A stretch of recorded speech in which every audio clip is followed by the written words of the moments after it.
Negotiators from 175 countries are meeting in Paris to hammer out a global treaty to end plastic pollution. This is the second of 5 rounds of talks that aim to reach a legally binding deal by next year. Environmentalists worry the negotiations focus too much on recycling rather than reducing plastic production. For communities impacted by the pollution, like along Bosnia's Drina River, solutions can't come fast enough. Emerald waters and plastic waste. 15,000 cubic meters of it. Bosnia's Drina River is known for its breathtaking scenery, but when it flows into this trash barrier outside the town of Visegrad, it's an eyesore with driftwood, plastic bottles, used tires, and household appliances dumped by 3 Balkan states. Residents here are resigned to the situation. After all these years, after more than 2 decades of living alongside this river, we had to accept this as a fact of life. We actually believe that we will die before the Drina is clean of garbage. The Drina runs over 300 kilometers from the mountains of Montenegro through Serbia and Bosnia. Along the way, unauthorized waste dumps like this one dot hills and valleys.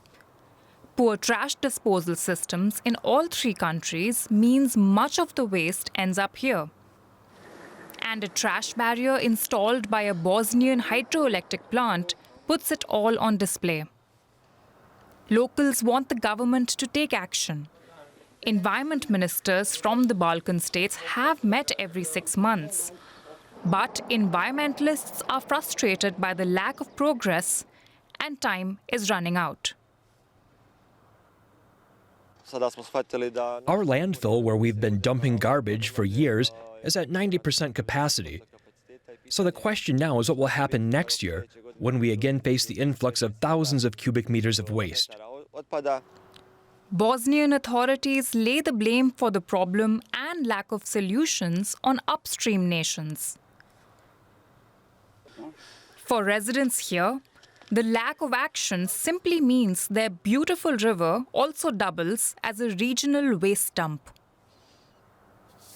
Well, let's move to Paris to speak to Brazilian environmentalist Ana Rocha, who directs the Global Plastics Program at Gaia, an NGO advocating for zero waste. What happens if we don't get a treaty to end plastic pollution soon?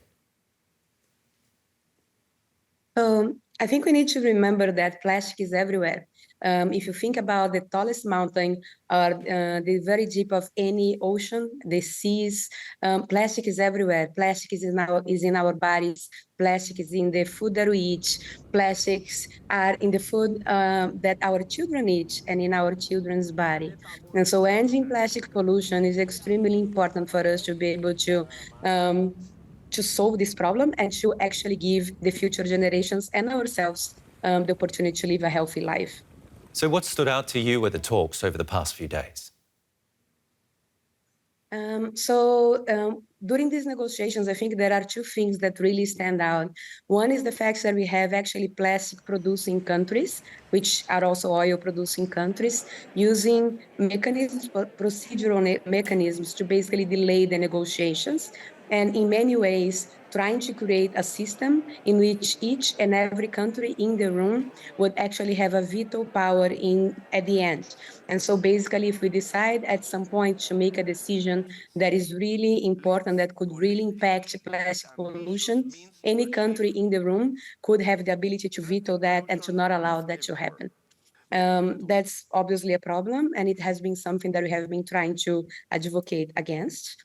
I think the second part is the fact that we have, despite having oil and plastic producing countries in the room, we very rarely see oil and plastic production actually spreading equity, spreading wealth. What we actually see in those countries is communities being affected by oil production, communities being affected by plastic pollution, everywhere in the world, and the devastating effects of that on these communities is not necessarily acknowledged in this process. So basically what happens is that sometimes the countries in the room, I think they need to remember that they should be here advocating for their people and not necessarily for the plastic companies that they host. And the fence line communities, the indigenous populations, the formal and informal workers like waste speakers must actually have a way to provide a voice and to provide input to the treaty so that their voices are heard because they are the most affected and what they need is actually achieved. OK, we're going to have to leave it there. Ana Rocha from the NGO Gaia, thank you very much for joining us here.